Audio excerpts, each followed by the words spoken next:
in terrible, terrible financial situations. It is very, very common. In fact, if you guys are out and about for any amount of time during the day, more than likely you're going to see somebody who's probably not in the best financial situation. I was at a thrift store the other day looking for some old golf clubs that I could use to kind of teach the game to my son. And I'm telling you, it was one of the longest lines I've ever seen in a thrift store in my life. Like, the line was ridiculously long. I apologize, guys. I'm driving, but I want to do this video for you, so just bear with me. And I'm telling you, like, it was one of the longest lines I had ever seen, like, at a thrift store. And there were like so many people there. I'm talking about, this place was just packed from the front to the back. Ridiculous line. And it makes sense, because now a stop at the gas station might cost you 50, 60 bucks easy. And you're out there paying for life with your paycheck. There are people out there who are spending, a day at work just to put gas in the car and buy groceries for the night. So again, hard times ahead for a lot of people. But one of your advantages could be if you change the way you operate, if you change some things about how you live and what you do, if you change some of your money management habits, if you change the way you look at money, if you just scrape everything you know, create a brand new blueprint, and dive in with the new money mindset, I'm telling you, it'll do wonders for you. But the programming of the masses is so hard to overcome. I mean, people will trust more in their jobs being there tomorrow than their own God-given ability to go out and take care of themselves. They will sell and compromise their abilities. So a person might be born with an ability to do this or an ability to do that, and they might straight up be willing to sell it and compromise it and just mark it for sale and at a discount, and just sell everything that they were put in this world to do, just straight up list it for sale, give it away for an hourly salary, and then get old, and then you know what comes after that. Lots of regret. And the time to sit back and do nothing, that's not for today. Today is the day to sit back and do something. Today is the day to try anything. So, obsessions that bankrupt you, because I want you to know that the first place you go broke is in your mind. First place you go broke is in your mind. So, looking at that or thinking about that, you're obsessed with working for a paycheck. You believe that the only way to make money is to sell your time. So whenever you need extra money, you look for more time to sell. What am I doing on Friday? What am I doing on Saturday? Can I sell that to the highest bidder? And you go through life selling your life. This gets you in trouble. You got to get away from that. Burdening yourself trying to stack money to buy a house. Don't worry about that stuff right now. All of those things are going to put you behind the 8 ball. Don't worry about buying a house. Don't worry about being a homeowner. Nobody's a homeowner. Even the ones who have no mortgages and have paid off their homes, they still don't own the homes outright. Most of them, as far as I know, have property taxes. So, again, no such thing as home ownership. No such thing. You can pay off your mortgage. That's cute. You still have property taxes, don't you? All right then. If you own it, nobody can take it away. But I challenge you to stop paying your property taxes and find out.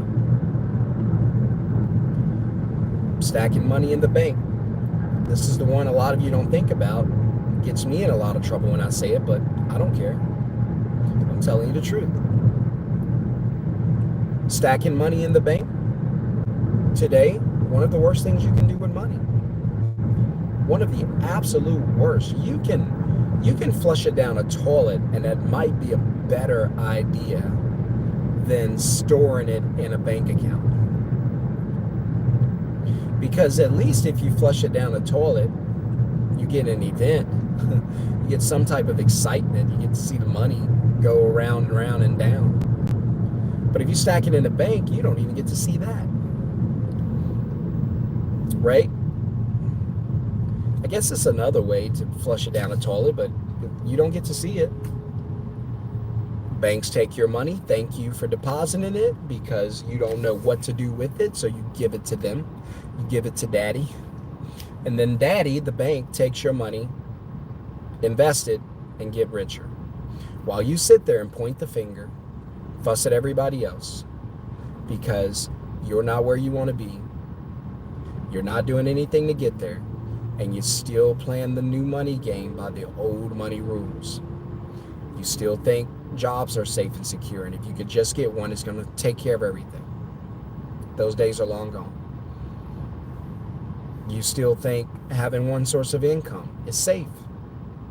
Hey, why go out and get another source of income? I have a paycheck. Long gone. You guys are obsessed with these things. They continue to destroy your financial stability. I'll just stack money in the bank. I was just watching a very popular YouTube channel. I'm not going to call the guy out. You guys probably know who it is. Very, very popular YouTube channel. And this guy was talking about evictions and how people are getting evicted and, put out of their homes. And let me just make a point. If you live in someone's property and you don't pay them, they shouldn't have to evict you. You should evict yourself. But that's a story for another day. We got too many people out here with victim mindsets, no accountability. Don't get me started on that. Because I just feel like I'd have the decency to be like, hey, look, I don't have it. I can't pay you. I apologize. I do whatever I can to, pay what I've missed, but I'm going to have to leave the property. And that's just me. And this guy was talking about, that's why I tell you to prevent these evictions, save money, stack money, have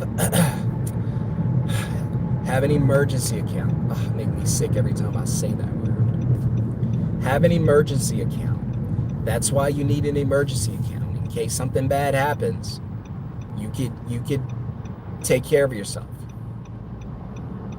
Terrible advice. Terrible advice. That's just as bad as buy a house. Terrible advice. Wouldn't touch them. Financial dynamite. All they do is go boom. And this guy was like, yeah, just, save your money, stack your money so you don't get evicted.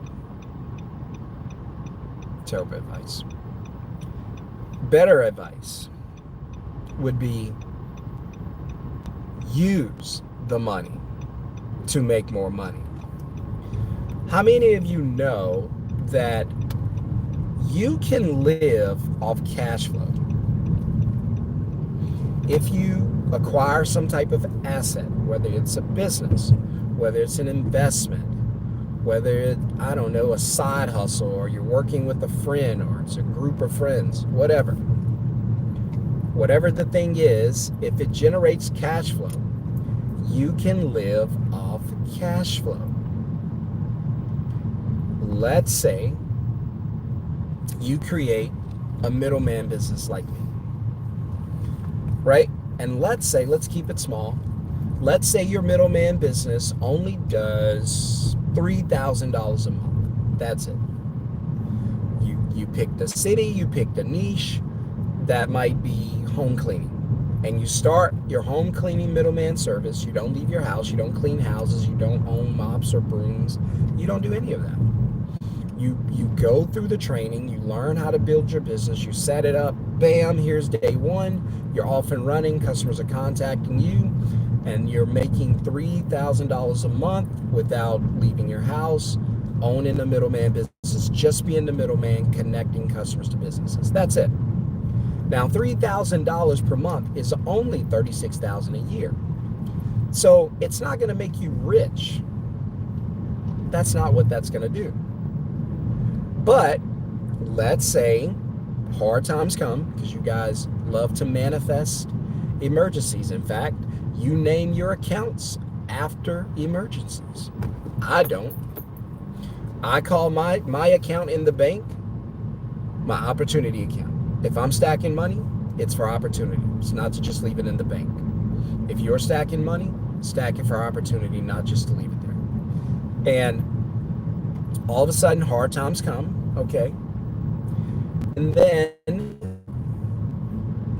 you can still take care of yourself, right? You lose your job, you lose your paycheck. You know that's how it works, right?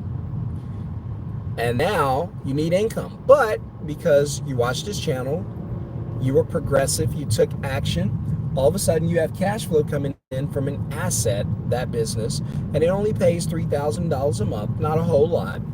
But guess what? Your rent, your mortgage is $2,000 a month. Guess who doesn't have to get evicted? Even without a job. Why? Cash flow. Cash flow is better than earned income. Earned income requires earned income. Passive cash flow from an asset does not require you. I spend more time with my family and friends than I ever have before. Cash flow is the name of the game. Hope this helps. Let me know in the comments.